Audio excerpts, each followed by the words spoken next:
Mesdames et messieurs, bonsoir. Merci d'être au rendez-vous de votre magazine Face aux enjeux. Notre invité de ce soir, il s'appelle Willy Michiki, on l'appelle Prince.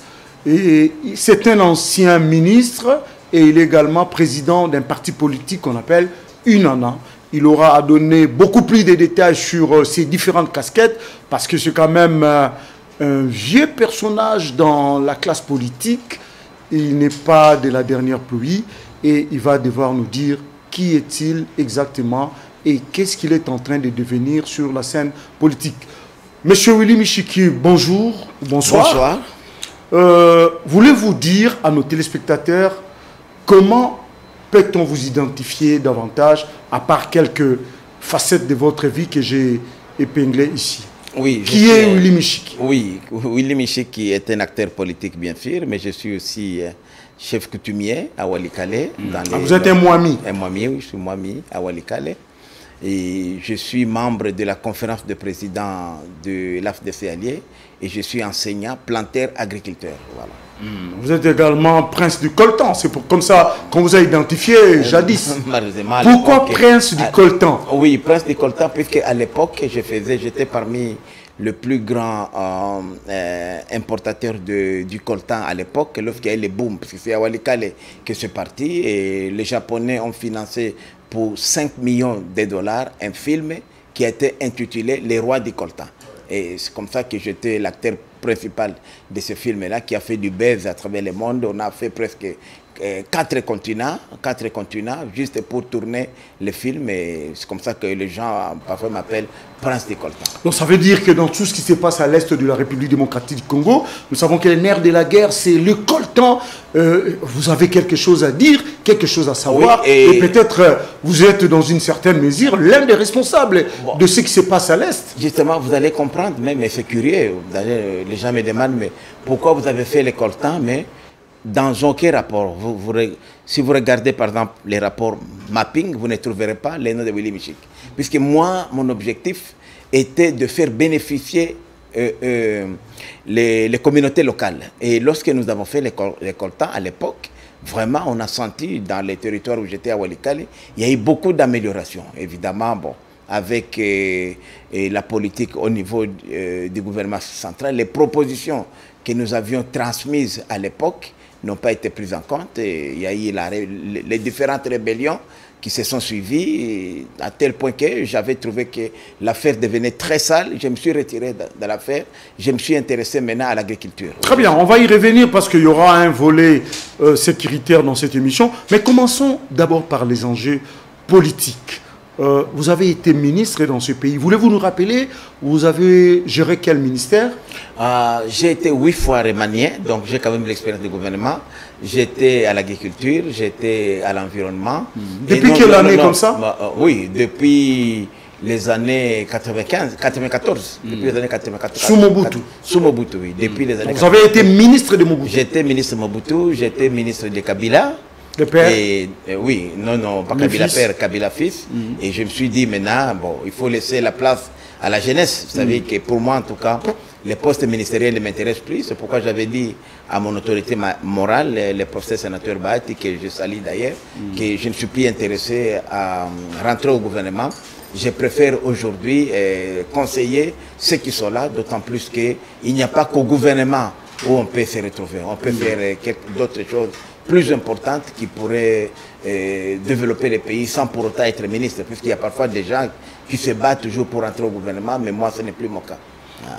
Willy Michiki, la première fois que je vous ai eu sur un plateau de télé, c'était en 2004. Oui, à l'époque, vous étiez la fameuse noblesse de Maï Maï naissante et vous avez été dans la famille politique de Joseph Kabila. Depuis, vous avez fait beaucoup de va-et-vient dans plusieurs familles politiques. Il y en a, ça je vous l'ai dit, qui vous considèrent comme un, je ne voulais pas être méchant avec vous, mais comme un vagabond politique. Est-ce que vous assumez cette étiquette ou vous êtes plutôt un opportuniste? Voilà. D'abord, il faut dire que, contrairement à ce que les gens croient, c'est une occasion pour dire que personnellement, je n'ai jamais été dans la famille politique de M. Kabila, ni dans les PPRD que vous avez connus. Oui, bien entendu, pas dans les PPRD, mais à l'époque, vous étiez en train de défendre Joseph Kabila pendant la transition 1+4. Mais c'est ce que je vous dis, je n'ai jamais été ni dans son parti PPRD, ni dans aucun parti membre de la majorité présidentielle, l'AMP MP de l'époque, ni dans la majorité présidentielle, ni dans les FCC. Willy Michel, vous savez, je suis... Mais vous avez été au moins Maï-Maï. Oui, lorsque je suis venu de l'exil, à l'époque de 1+4, vous savez, j'étais dans le gouvernement de Mobutu, et le climat à l'époque, lorsque Mouzé est arrivé, je ne me sentais pas en sécurité. Je me suis replié à l'étranger, en exil. Vous avez fui l'AFDEL? Je n'ai pas fui l'AFDEL, je voulais juste faire un petit retrait pour observer à distance. Je ne me reprochais de rien, la preuve c'est que je suis revenu pendant que Mouzé était là et je n'ai jamais eu de problème personnellement. Mais lorsque je suis revenu, l'entité Maïmaï, à l'époque de 1+4, m'avait sollicité pour les représenter. C'est ainsi que j'ai mis déjà comme mon ami Willy Bakonga au gouvernement et tout ce que vous connaissez comme Maïmaï, des officiers généraux, des officiers supérieurs aujourd'hui. Et ça m'a donné vraiment, c'était une belle expérience pour moi, puisque j'étais déjà, à l'époque, je connaissais les Maïmaï. Donc vous n'étiez pas vraiment un vrai Maïmaï, mais un Maïmaï d'occasion, si je peux dire. Non, non, je n'étais pas, j'étais juste un organisateur, comme c'était une entité légalement constituée, et j'étais porté à la tête de cette entité. D'autant plus que la plupart à l'époque du groupe Maïmaï venaient de chez moi, du Grand Kivu. Et je les connaissais, c'était des jeunes gens qui étaient même dans mon parti politique et qui m'ont sollicité pour les représenter comme entité Maïmaï. Et c'était une entité, comme j'ai dit, légale. Et c'est à ce moment-là que j'ai eu vraiment à apprendre beaucoup de Maïmaï et nous pensons que cette expérience-là pourrait nous être utile pour amener une paix durable dans la partie orientale de la pays. Oui, après avoir cheminé avec Joseph Kabila dans le 1+4, même si vous n'étiez pas membre du PPRD ou du MP de l'époque, mais vous avez été au moins l'un de ceux qui le soutenaient pendant la transition. Oui. Vous avez ensuite pris, si vous voulez, vous avez traversé la barrière, vous êtes allé militer contre Kabila, vous avez même fait de la prison. Est-ce que vous avez une idéologie politique, monsieur Michiki? Oui. Qu'est-ce que vous poursuivez en politique? Absolument. Parce qu'on vous voit un peu partout. Oui. Vous savez, les défauts des Congolais, c'est quoi? Les gens, ils font la politique pour l'argent. Moi, je fais la politique par conviction. Et lorsque je me rends compte que là où j'étais, il n'y a pas d'intérêt du peuple, je me retire. Vous n'avez pas mentionné que j'étais en 2006 le directeur de campagne de Jean-Pierre Bemba aux élections présidentielles. Oui. Donc j'étais bien avec Bemba. Malheureusement, il nous est arrivé une fatalité que je peux appeler fatalité. Bemba a quitté le pays dans des conditions très difficiles. L'Union pour la nation à l'époque était désintégrée, mais nous sommes restés avec la même idéologie. C'est le combat. Je suis même cofondateur de l'IDPS. J'ai été secrétaire général adjoint de l'IDPS à l'époque du président Kibasa Maliba. Et j'étais chargé de la politique, administration et vous parlez de quel IDPS? Là, il n'y avait qu'une seule IDPS, il n'y en avait pas deux. Il y avait une seule IDPS dirigée par Kibasa Maliba où Etienne Tshisekedi aussi était membre, était membre fondateur. Donc, c'est un parcours, c'est question de conviction. Mais moi, j'ai dit aujourd'hui, l'IDPS, c'est mon école politique. Mais lorsque j'ai grandi politiquement, parce que je suis un homme, quand vous dites ce changement-là, c'est puisque je suis un homme correct, intègre. Lorsque je me rends compte qu'il y a quelque chose qui ne cadre plus avec mes convictions politiques, je me retire et pas la grande... Vous savez fuir à temps, c'est ça le problème. Vous êtes souple, vous savez fuir à temps. Non, pas du tout. Avant que la maison brûle, vous voyez les choses. Je vois les choses venir. Et quand les choses venir, je conseille. Je conseille si je ne suis pas suivi. Je peux être même seul. Mais si je suis convaincu seul, je pars seul. Puisque moi, c'est question de conviction. Ce n'est pas question d'intérêt opportuniste. C'est pourquoi vous voyez, bon, et ce n'est pas mon cas, quand vous voyez tous les hommes politiques aujourd'hui, même Fayoulou, je prends le cas de Fayoulou, il a commencé la société civile. C'est moi que le président Etienne et le président Kibasa Maliba a envoyé à la conférence nationale pour aller convaincre les Fayoulou, les Valentin Moubake, les professeurs Bahatissi, les Pierre Lumbi, pour qu'ils puissent voter pour nous. Donc j'ai commencé ce rôle-là. Et Fayoulou est entré, il était avec les Kimbuta, il a cheminé avec nous, rassemblement, il a quitté, il est dynamique de l'opposition. C'est ça la réalité politique. Un vrai politique, un vrai homme d'État, il ne tombe pas, il ne reste pas par terre, il se relève. Et ça c'est partout, même le président Tshisekedi. Il n'a pas commencé seulement à l'UDPS, il est passé. On a été avec lui à Genève. C'est ça l'homme politique. L'homme politique congolais, c'est question de savoir où est l'intérêt du peuple. Aujourd'hui, nous sommes dans l'Union sacrée. L'intérêt du peuple ou bien l'intérêt de son ventre, l'homme politique congolais? Bon, il y en a, c'est vrai vraiment que nous avons... L'homme politique congolais de par le monde incarne un modèle que l'on peut suivre. Est-ce qu'il est considéré, il est sérieux, l'homme politique congolais? Tout à fait, ça dépend de ce que... Je dis, l'homme politique, on ne peut pas généraliser. Ils sont réputés être ventriotes plutôt. Non, c'est-à-dire, il y en a des ventriotes, il y en a certainement. Mais moi, je donne mon cas à moi. J'ai toujours, quand vous regardez mon parcours, c'était un parcours de... Quand j'étais au rassemblement, je suis allé voir le président Tshisekedi, lui-même. L'abbé Théo est là, le conseiller principal, chargé de la culture et art à la présidence. C'était le secrétaire particulier. J'ai demandé au président Tshisekedi, je lui ai dit, président Tshisekedi, comme à l'Union africaine, on vient de produire un accord où il n'y a pas de violation de la Constitution et on nous a laissé le poste de Premier ministre, allons-y prendre ce poste-là. Et je lui ai proposé qu'il fallait mettre Félix Tshisekedi. Le président Félix Tshisekedi, là, qui nous suit, puisqu'il suit la 10e mairie, on a été avec lui, après la réunion du Conseil des sages, où j'ai siégé l'organe le plus élevé. Je l'ai appelé de côté, je dis, moi, Maïko Pengoyo. Et c'est Bachengezi, j'ai dit, moi, je n'ai pas de fait. Puisque moi, c'est la conviction. Les Bachengezi, qui était à l'époque vice-président de la CENI, c'est lui qui m'a amené les deals. Que le président Kabila voulait nous donner la primature. Bon, à la dernière minute, Félix m'a dit, ah, Prince, moi, je trouve qu'être Premier ministre de Kabila, c'est dangereux pendant ce temps. Attendons d'abord après décembre. Parce qu'après décembre, il était prévu que Kabila dépose. Moi, j'ai dit Kabila ne partira pas.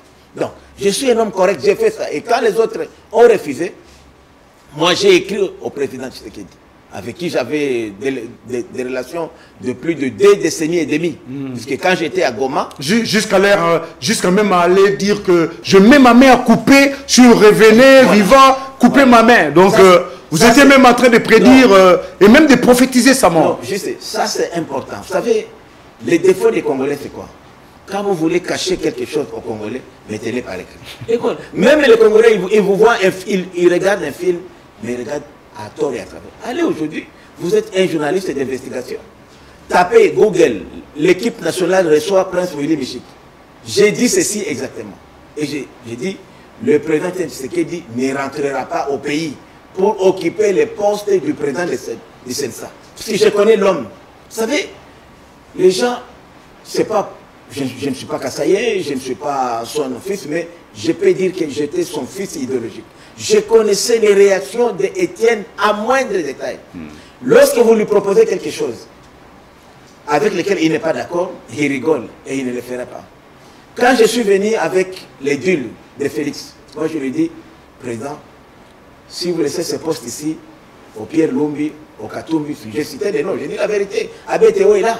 Et son directeur de cabinet, il est là, en Kenya. Ces gens-là, ce sont des gens de cabinet, ils vont récupérer. Donnez ça à votre fils. Il m'a dit, est-ce que vous avez vu votre frère? Je dis pas encore. Je n'ai pas encore vu. Je suis allé voir le président Félix, il est là. J'ai dit, j'ai parlé au vieux, il est d'accord. Prenons cette affaire. C'est Félix qui avait refusé. Je suis un homme correct. Pour les cas d'espèce, pourquoi j'avais dit ça? Que le président Félix et le président Étienne ne rentreraient pas occuper les postes. Quand je vis la structure, regardez aujourd'hui les poids politiques dans les Makoy. Vous donnez ça à un père de la démocratie.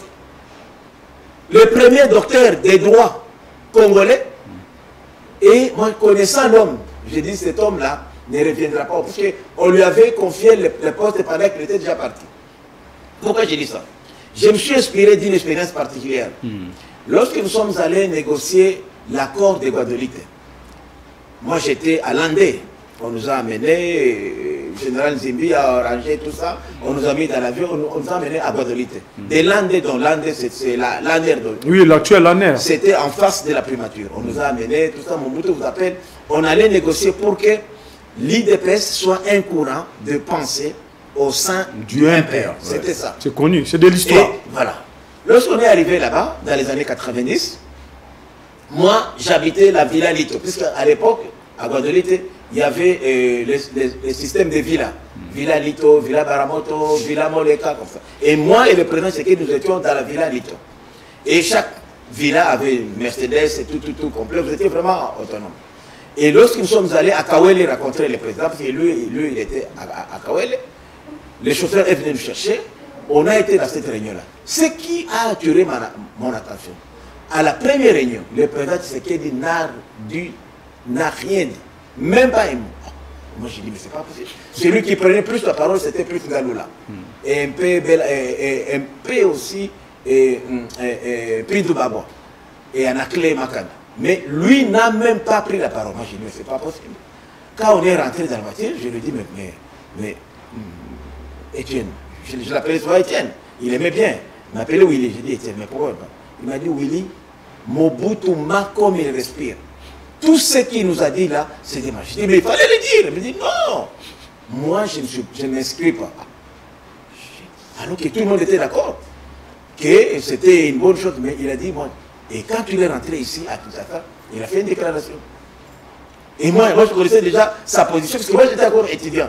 Je devais revenir à l'université étudier. Et tous ces gens-là, Pindouba va se retrouver, je crois, PDG à l'INSS à l'époque, et qui va s'avanir au comité central, et Ngaloula Padagir, le même conseiller politique de Mobutu, on a dispatché et Lumbu Maloba, ministre, je crois, comment c'était. Donc, lui, il est rentré. Quand il a fait résistance, Mobutu a eu peur. Il a dit non, les autres risquent de les suivre, on a relégué à Kabeyaka Mwanga. C'est à partir de là qu'il y a eu rupture avec l'autre IDPS. Puisque quand les gens ont vu que nous tous qui étions là, nous étions roulés par Mobutu, le président Étienne a récupéré la direction, la majorité quoi, des cofondateurs. Même s'il était corrompu, la plupart, il a récupéré. C'est comme ça qu'on parle de IDPS Tshisekedi. Donc, je connaissais l'homme. Quand tu n'es pas d'accord avec quelque chose, il s'était. C'est comme ça que je me suis dit, ah, quand nous avons été négocier les accords des palais de Mabre 1, palais de Mabre 2, Mobutu a donné des assurances. Tshisekedi a dit, je suis d'accord d'être nommé Premier ministre, mais, Premier commissaire d'État, mais à une condition.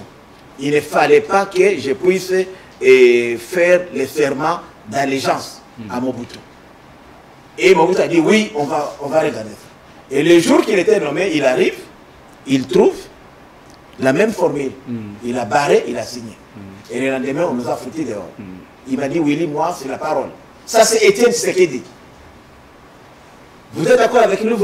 C'est comme ça que je me suis dit qu'il ne rentrera pas pour occuper les postes de président de cette salle. Très bien. L'avenir nous a donné raison. Très bien. Regardez là où on est encore aujourd'hui. Alors, maintenant, nous sommes, ça c'est le passé, et c'est toujours intéressant de rappeler le passé pour que les gens comprennent et sachent d'où nous venons. Tout à fait. Voilà, maintenant nous sommes en 2021, 2023, la fameuse année des élections arrive vraiment à pas de course. Les enjeux politiques, et cela passe par le processus électoral. Question. Pourquoi la personne de Denis Kadima est-elle sujet à controverse?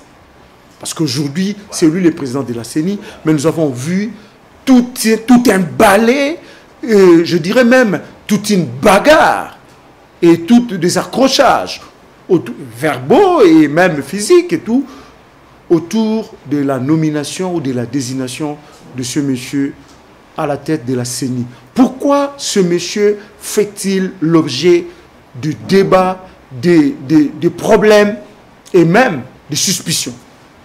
D'abord, il faut dire la vérité, que le malheur de Denis Kadima, c'est d'avoir été Kassaïen, c'est tout. S'il n'était pas Kassaïen, il n'était pas Loba, aucun problème ne se poserait. Et c'est là...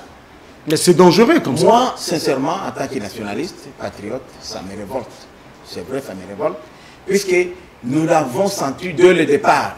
Avant même que Denis ne soit candidat, il y avait déjà une certaine haine contre le futur président de la CENI qui ne serait pas de la même province que le chef de l'État. Et ça, je l'ai entendu du cardinal Ambongo, de l'abbé Cholet, qui, lors des discussions, les toutes premières appels, vous savez, nous on a une mémoire courte, hein, nous les Congolais, c'est un défaut. L'Église catholique avait dit, parmi les propositions, même à l'époque, même la loi organique n'était même pas votée. Ils avaient dit que parmi les critères, les présidents, les futurs présidents de la CENI devraient être d'une autre province que celle du chef de l'État. C'est comme ça que, vous rappelez-vous, les toutes premières candidatures, les Sampour, les autres là, les Kassaïens, on les avait éliminés. Ça, c'était à la demande de l'Église catholique. Mais pour moi, c'était déjà à l'époque, sans savoir si Denis Kadima même serait candidat. C'était déjà un signal fort. Un signal fort, moi j'ai dit, ça c'est un critère subjectif et discriminatoire. Puisque nous avons vu des élections ici, tenues par Ngoï Molunda, qui était Katangé. Personne. Malou qui était aussi de l'espace soiliphone. L'autre fils était un soiliphone aussi. Mais le problème ne s'est jamais posé. Est-ce que vous avez déjà entendu l'île de presse à l'époque qui était à l'opposition s'opposer contre la présence d'un président qui serait soiliphone, ou je dis de l'Est, alors que les trois présidents qui ont précédé étaient des soiliphones. Moi, en tant que soiliphone, ça me met mal à l'aise. Puisque s'ils ne nous ont pas contesté, pourquoi nous, on les contesterait aujourd'hui? Et ça, c'est l'Église, je vous dis, c'est l'Église qui a des Louba, des Kassaïens à son sein. Et lorsque nous sommes arrivés maintenant à la présence, ces critères-là, Dieu merci, c'était balayé, puisque c'était un critère subjectif. Je crois que les amis de l'Église catholique ont compris que ces critères-là ne passeraient pas. Lorsque vous regardez les candidatures qui ont été déposées, je prends l'Église catholique. Ambongo, mon cardinal Ambongo, que je salue, que je respecte beaucoup, a présenté un frère à lui, Mungala, de l'Équateur. Bokondoa a présenté un frère à lui, de l'Équateur.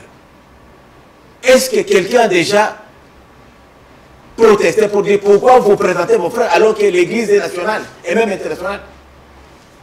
Est-ce qu'il n'y avait pas d'autres candidats à l'Église catholique et protestante qui seraient ici d'autres communautés? Pourquoi les Kibangistes n'ont pas présenté les Congos? Est-ce que dans les Congo, il n'y a personne auquel Congo a l'expertise en matière électorale? Ça déjà, ça a posé un problème. Mais personne n'a déjà soulevé ça. Et moi, je dis, il y a même, je ne vais pas citer ici d'autres confessions. Mais justement, comment comprenez-vous et justifiez-vous la prise de position, pas seulement de catholiques, mais des protestants autour de cette affaire? Vous justifiez ça comme ça? Non, c'est ce que moi j'ai dit, qu'il y avait un intérêt particulier et une haine contre une communauté. C'est quoi cet intérêt? D'abord, l'intérêt particulier, c'est que l'Église catholique, au présent, voulait contrôler le processus. Il fut même un moment où on a dit, bon, voilà, on va faire des concessions. Entre eux, les gens de l'Équateur, on fait la concession face à cette image. Un des candidats de l'Équateur est tombé au profit des nôtres. Vous voyez que, pour moi, sincèrement, ce n'est pas correct. Ce n'est pas correct. Alors, lorsque vous leur demandez, qu'est-ce que vous reprochez? Moi, j'étais aussi. Donc, vous êtes en train de dire que la crise que nous venons de connaître, et d'ailleurs qui n'est pas totalement finie, c'est l'Église qui est à la base de cette crise-là. C'est une crise purement et tribaliste, je peux dire, vraiment les mots.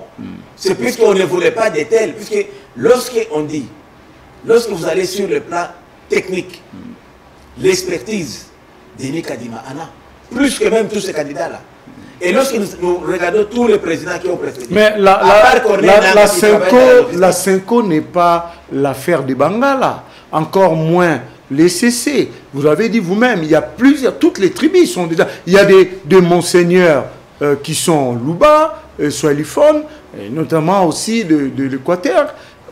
Quand vous dites que c'était une affaire tribaliste ou tribale, alors que la Cinco, en son sein, regorge le prélat de toutes les provinces d'origine différente. Aucune décision ne peut être prise par la Cinco sans l'aval du cardinal. Bien entendu, il fait partie. Aucune décision. Il fait partie. Mais il n'est pas le seul. Il n'est pas le président des Cinco. Le président des Cinco, c'est Outembi. Outembi, tout à fait. Mais je vous dis que rien ne peut passer sans ça. Deux, Vous êtes en train de dire que c'est lui qui a les derniers mots? Bien sûr, c'est lui. Et le président Outembi, à quoi il sert? C'est lui le président. Outembi. Et ça, c'est une tradition. Puisque les patrons de l'église catholique au Congo, ce n'est pas Outembi, ce n'est pas le président Aseko. C'est le cardinal. C'est les répondants. Et on a senti, même avant le prédécesseur d'Ambongo, même quand Monseigneur, je me rappelle, moi à l'époque, on avait parfois des divergences au niveau de Seko, mais il devrait toujours demander l'avis de Monseigneur Laurent Monsengo, qui n'était que cardinal, même pas archevêque de l'Église. L'enjeu, terminé. À l'église protestante, là encore c'est pire.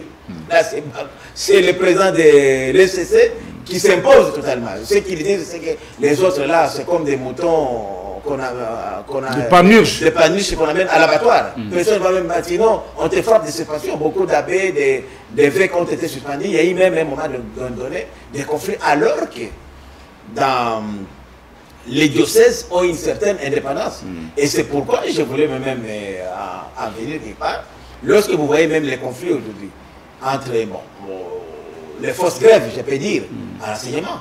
Lorsque les gens, on a commencé par les églises conventionnées catholiques et protestantes, qui disaient qu'ils ne veulent plus de la gratuité, mais le problème c'est quoi? C'est qu'à l'église catholique, depuis longtemps, ça c'est entre parenthèses, il y avait un fonds d'intervention ponctuelle qu'on appelait FIP.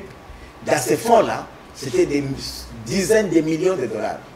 Mais ce sont les parents qui payaient. Quand vous voyez des enseignants dans une école publique comme Boboto, il y avait des enseignants qui touchaient 500, 800 dollars. C'est ces fonds-là. Et dans ces fonds-là, si les 100% de montant collecté, les cardinals seuls avaient 20%. Pour le fonctionnement des écoles, des enseignants, il y avait 40%. Et pour les diocèses, 40%. On va revenir sur cette affaire de gratuité, ça fait partie des enjeux. L'importance du cardinal dans l'église catholique. Et c'est pourquoi même souvent ici, il n'y a pas beaucoup. Peut-être nous voudrions ici, moi je voudrais qu'on puisse avoir aussi, comme dans d'autres pays, 2, 3 cardinaux, peut-être ça peut balancer. Malheureusement, jusque-là, on a eu toujours un cardinal. Un cardinal jusque-là. Donc, c'est ça l'influence qu'on a connue. Alors, question, pour rejeter sur la CENI, lorsque nous regardons aujourd'hui la CENI telle qu'elle est composée, Kadima n'est que celle du Kasaï, même si Kadima roulerait pour M. Tshisekedi, il ne serait que le seul. Les autres 11 membres, non seulement ils viennent d'autres provinces que le Kasaï, Kasaï n'a plus Kasaï oriental, mais les autres 11 membres sont aussi d'autres organisations politiques et civiles. Donc pour que Kadima puisse influencer ces 11 membres, ce n'est pas facile, puisque... Mais justement, c'est tout l'enjeu. C'est le consensus pour la majorité. C'est ça l'enjeu. Alors, donc, quand tout le monde voudrait avoir son candidat, bien son proche ou son préféré à la tête de la CENI. Maintenant, je pose la question. Qu'est-ce que l'UDPS et alliés peut gagner en ayant Kadima à la tête de la CENI? Et qu'est-ce que les autres peuvent perdre, peuvent risquer de perdre en ayant ce monsieur à la tête de la CENI? D'abord, vous savez, il faut interroger l'histoire. L'UDPS, en 2011, avait son représentant à la personne de Kalamba comme rapporteur. Kalamba n'a pas favorisé l'IDPS à gagner les élections. Et Kalamba a tourné même les dos à l'IDPS. Je me rappelle même l'IDPS plusieurs fois a réclamé les remplacements. Il a fini par rouler pour Kabila. Oui. Parce que la tête était dirigée par un homme de Kabila. Il a roulé pour Kabila, d'après vous, Corneille Nanga. Selon ce qui a été dit, vous dites que l'IDPS dénonçait. Oui, justement, parce qu'on considérait qu'il roulait pour Kabila. Mais maintenant, Nanga aussi roulait pour Kabila. Tous ces gens roulaient pour Kabila, mais au finish, qui a gagné les élections? Un candidat qui n'avait personne dans la centrale électorale. Félix Tshisekedi n'avait aucun membre dans la centrale électorale, mais il a gagné. Par contre, les candidats même du pouvoir de Kabila a échoué brillamment. C'est pour dire ceci. Et c'est là où j'ai rejoint, je félicite la sagesse du président Jean-Pierre Bemba pour dire que la prison aussi c'est une bonne chose, puisque la prison rend sage. Lorsque Jean-Pierre Bemba dit, dans une des déclarations récentes, que le fait d'avoir vos représentants à la CENI ne vous garantit pas la victoire. Comme le fait de ne pas en avoir, aussi, ce n'est pas un risque de perdre. Un désespoir. On a ici au Congo un candidat qui a été élu président de la République, qui n'avait aucun représentant à la CENI.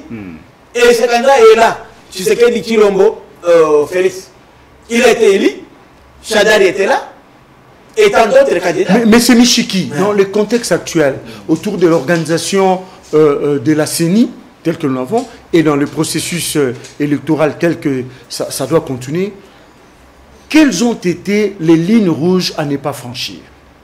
Parce qu'aujourd'hui, avec ce fameux front qui se crée, où il y a la coalition de FCC, le CLC, le Milipro, c'est-à-dire les laïcs protestants, les laïcs catholiques, ainsi que le Lamouka, ainsi que d'autres forces connexes. Le problème, c'est que pour eux, il y a des lignes rouges qui ne devaient pas être franchies, mais qui l'ont été. D'après vous, quelles étaient ou quelles auront été ces lignes-là? Rouges à ne pas franchir. Oui, d'abord, pour les confessions religieuses, catholiques, protestantes, il fallait à tout prix que ça ne soit pas un Kassaye et un Louba qui soit président. Ça, c'est de 1. Ça, c'est 1. Ça, c'était la ligne rouge pour eux qui n'ont pas franchi. Pour mon ami Martin Fayoulou, il fallait que cette loi organique soit revisitée. Alors, la dépolitisation de la CENI. Alors, moi, je voudrais dire, je pense que si les gens me suivent, ils ne vont plus tenir ce genre de débat. Ce sont des débats de caniveau. Chez vous, il n'y avait pas de lignes rouges à ne pas franchir? Non, nous, dans votre entendement? Non, non, nous, à l'AFDC allié, comme notre chef, il s'appelle Modeste, il est vraiment modeste, il a dit, tout ce que vous ferez, nous allons nous soumettre. Non mais Modeste, bah, tu connais sa position. Et vous, déjà avant tout le monde, il a dit son candidat c'est Félix Tshisekedi. Donc il n'était pas là à s'opposer à une tendance qui irait vers Tshisekedi. Mais vous, en tant que... Bon, peut-être je vous pose la question en tant qu'individu. Vous êtes président d'un parti politique au-delà de tout, au-delà de votre appartenance à AFDC allié. Quelle était pour Willy Michiki ou pour sa base la ligne rouge à ne pas franchir? Nous, la ligne rouge à ne pas franchir, c'était de ne pas respecter les délais constitutionnels. Ça, c'était nous. Mais les délais constitutionnels... Mais on n'en est pas encore là. Non, non, non, non. Non, non. Les délais constitutionnels courent.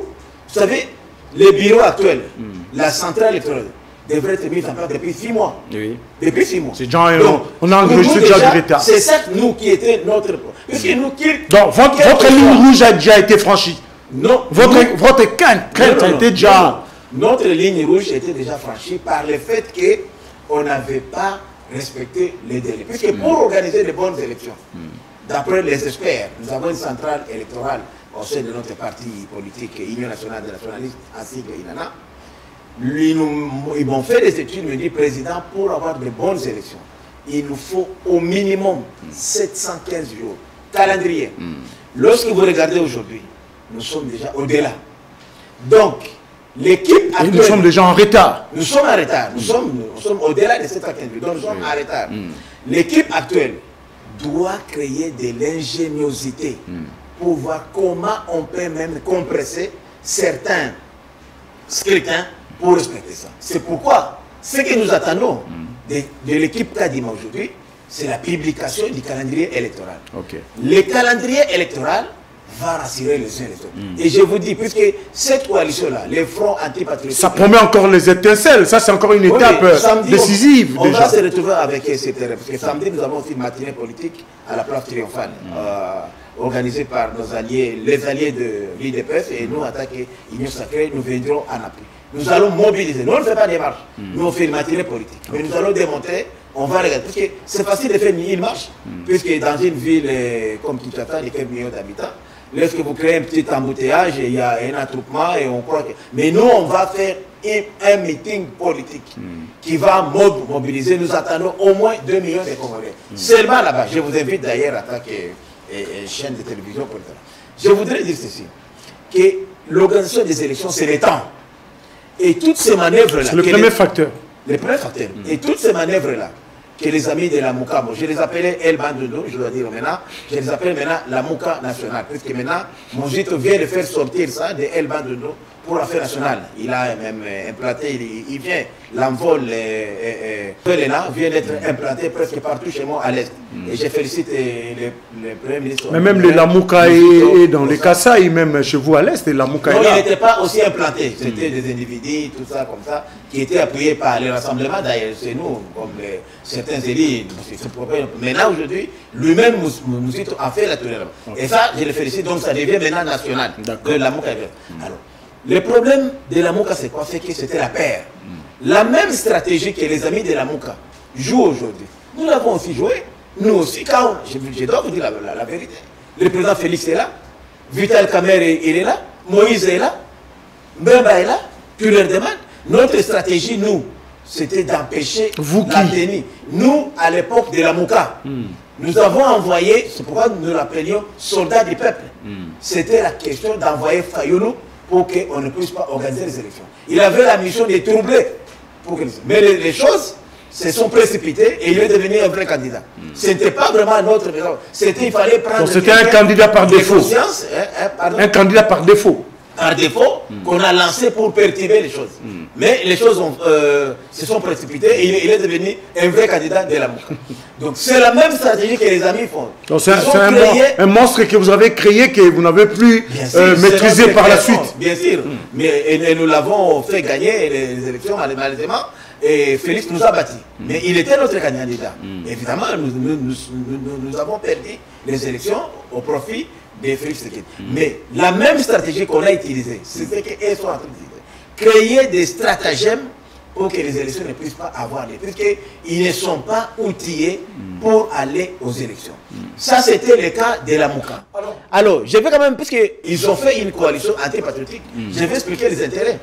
L'église protestante, bon, pas l'église protestante, nous sommes des protestants, nous sommes des catholiques. Leur chef voulait, puisqu'ils savent que là, il y a de l'argent. À la CENI, il y a de l'argent. Il fallait à tout prix que le président de la CENI... À la CENI, il y a de l'argent. De l'argent, beaucoup d'argent. Ah bon? Expliquez-nous ça. C'est comment? Il y a de l'argent. Ça vient d'où? Ça fait quoi? Comment on les bouffe? Regardez d'abord... Vous semblez avoir beaucoup d'informations. Non, il n'y a jamais eu un audit plusieurs fois. Fayou lui-même était le premier à demander que la CENI soit auditée. On n'a jamais organisé ça. Et le fameux audit du fichier électoral. Non, ça c'est le fichier électoral. L'audit de la gestion, ce sont des centaines de millions qu'on place à la CENI et qu'on récupère. Tout celui qui arrive à la tête de la CENI en sort millionnaire. Bien sûr, tout à fait. Pas seulement le président, mais même les membres. Regardez aujourd'hui les trains de vie. Quand un député élu, sénateur élu, refuse ce poste-là pour aller être membre de la plénière, comprenez quelque chose, mon cher ami. Les avantages au Parlement, il les laisse. Même un ministre aujourd'hui peut quitter pour aller à la CENI.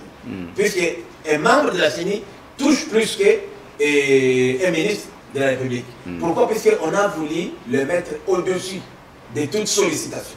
On lui a donné un confort. De toute tentation.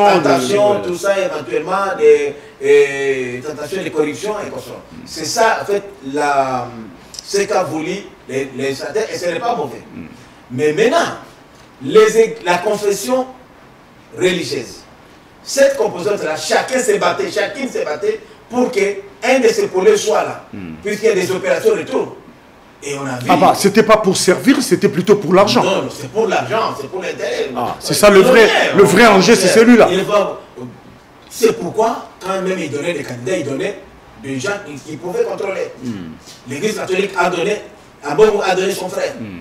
Peut-on considérer Denis Kadima aujourd'hui comme étant le candidat de l'UDPS et allié? Mais d'abord, vous savez, analysons les cas précis. Denis Kadima, c'est quelqu'un qui a évolué à l'étranger. Bien qu'on sait qu'il vient de l'église. Officiellement, il vient de l'église kimbanguiste. Mais puisque vous parlez de l'argent, de tous, il y a plusieurs enjeux finalement autour de cette affaire. Voilà pourquoi je vous pose cette question. Moi j'ai dit, aujourd'hui par exemple, si l'UDPS avait un candidat, je vous dis que l'UDPS, son candidat serait présenté par l'église catholique.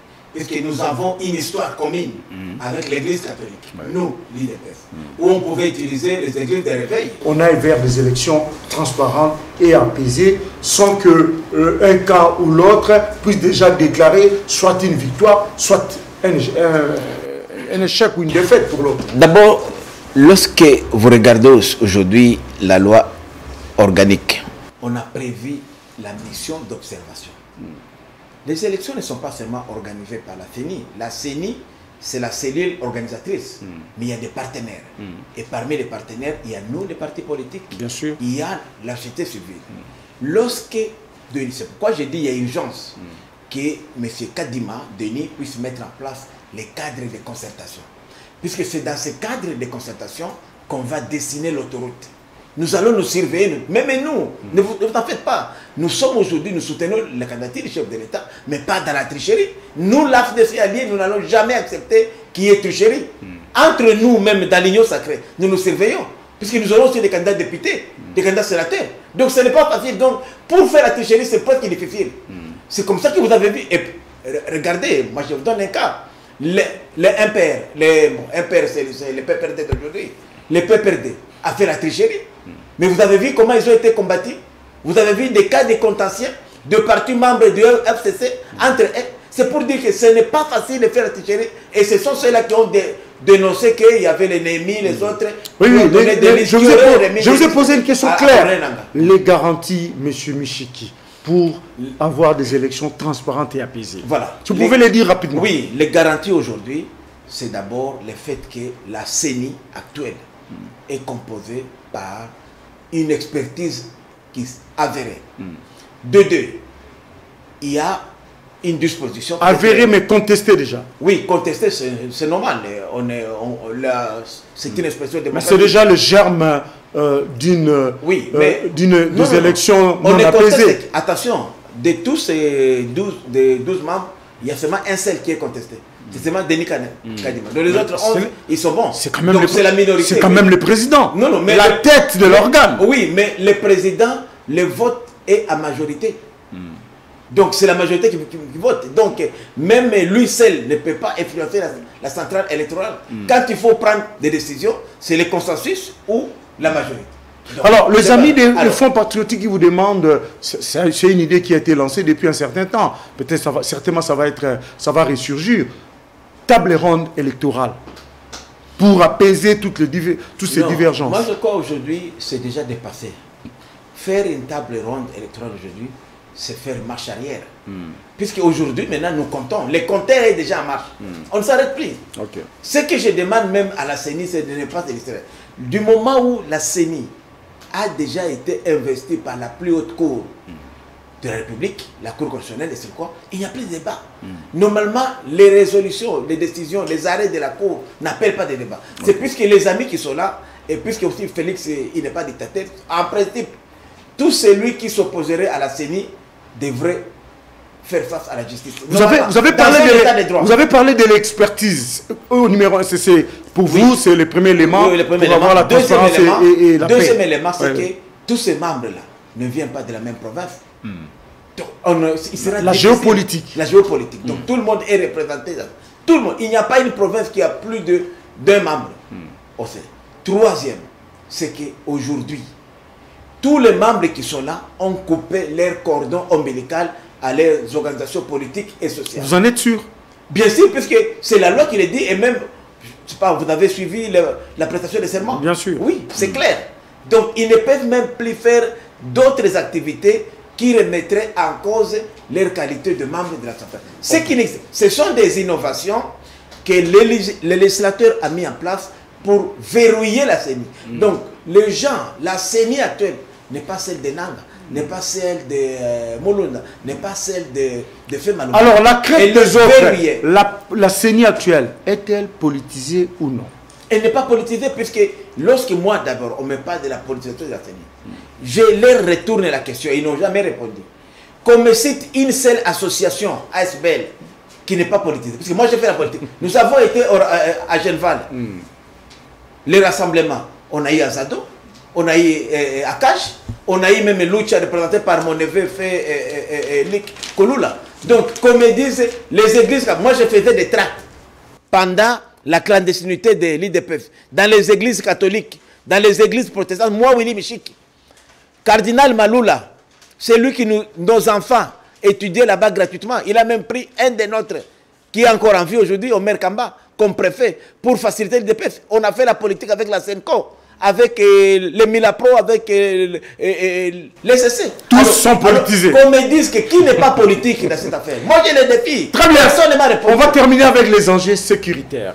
Quel regard portez-vous l'état d'urgence tel que décrété dans les deux provinces et aussi les deux dernières attaques que nous venons d'enregistrer, celle de Bukavu et celle de Rutshuru, surtout sur la colline de Tchanzu, c'est ça, ces 2 dernières semaines.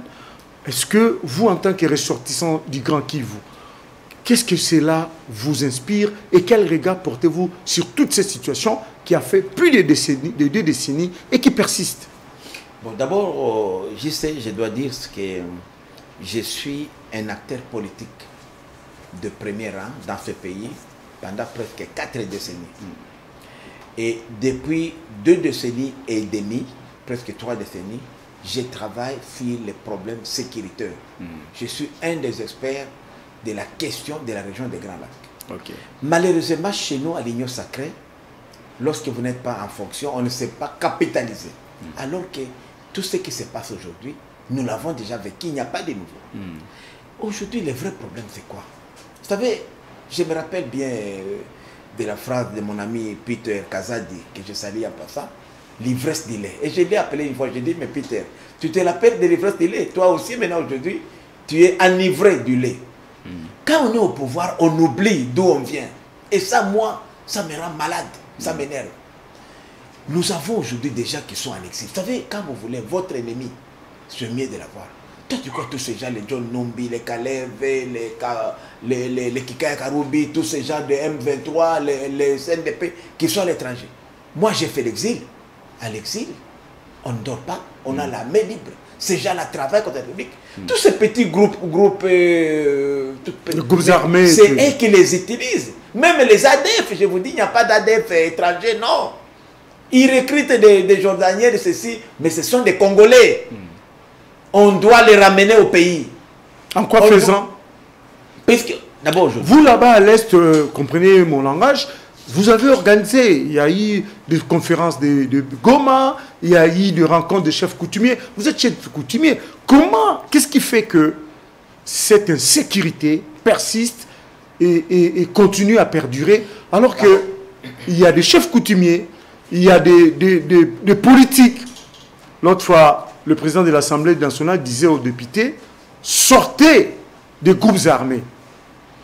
Qu'est-ce qui était caché derrière ça? La vérité, c'est que Kabila nous a laissé une bombe à retardement. Ça, il faut le reconnaître. Encore une fois, Kabila, une fois de plus. Pendant 18 ans, Kabila est venu au pouvoir, il a trouvé les ADF, il a trouvé les groupes armés, et il les a laissés.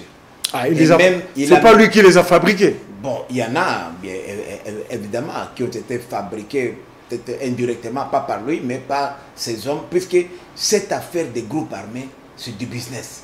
Ça rapporte des mieux. Savez-vous que la vente d'armes... Vous devez en savoir quelque chose. Vous-même, vous avez fait les affaires des coltans. Non, non, pas seulement les coltans. Vous avez eu aussi vos groupes armés, j'imagine. J'ai été le président, coordonnateur de l'entité Maïmaï, lors de 1+4.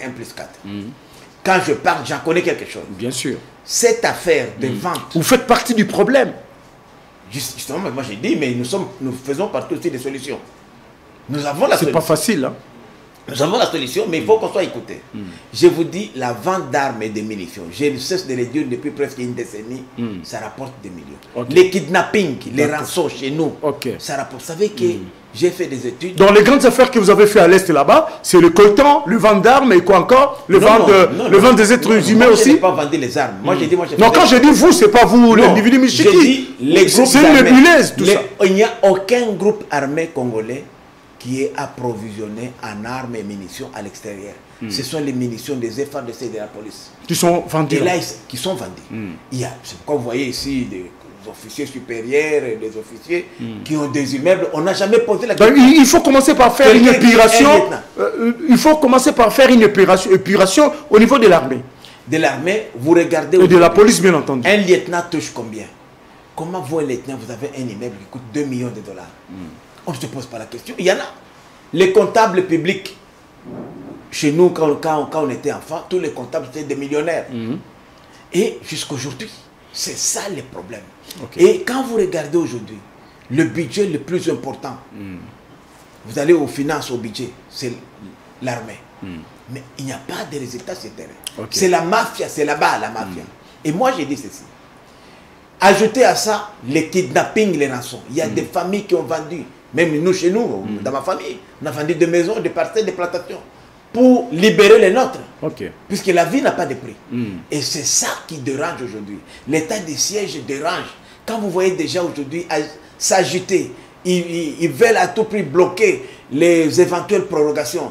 C'est à cause de ça. Lorsque vous regardez aujourd'hui à la Chambre basse, les députés majoritairement, Union sacrée, refusent de voter les projets de loi sur l'habilitation.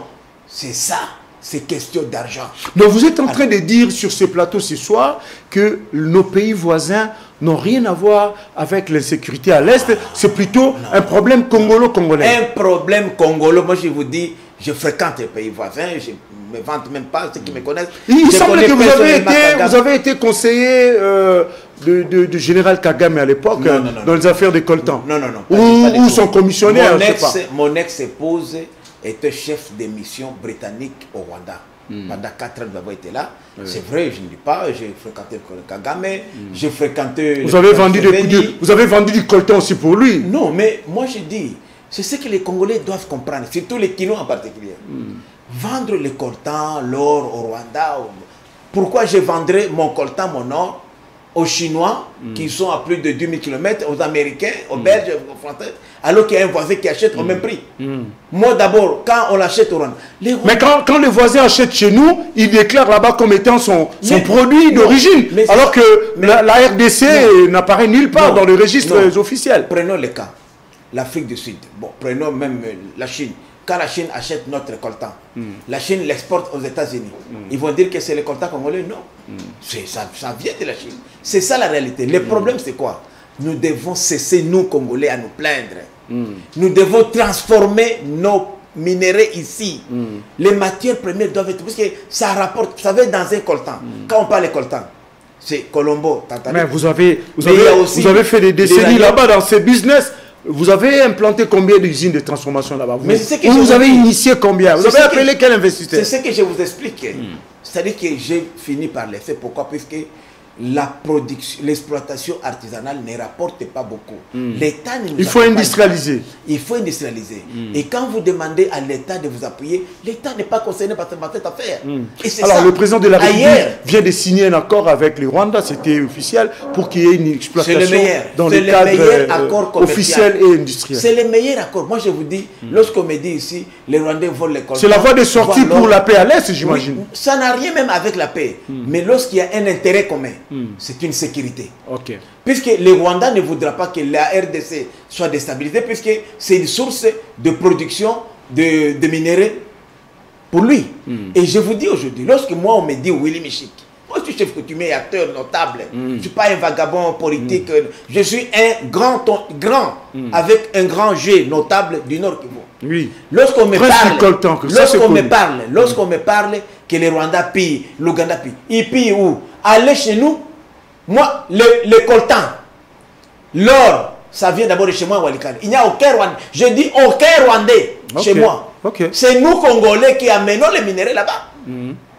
Vous avez un comptoir au Rwanda. Et Rwandais peut ouvrir. Mais pourquoi vous ne le déclarez pas ici? Nous avons un centre d'expertise ici, d'évaluation ici. Pourquoi vous ne venez pas les déclarer ici? C'est ce que je voudrais expliquer, que le problème, c'est notre administration qui a des faiblesses. Les gens déclarent, mais il y a des sous-évaluations.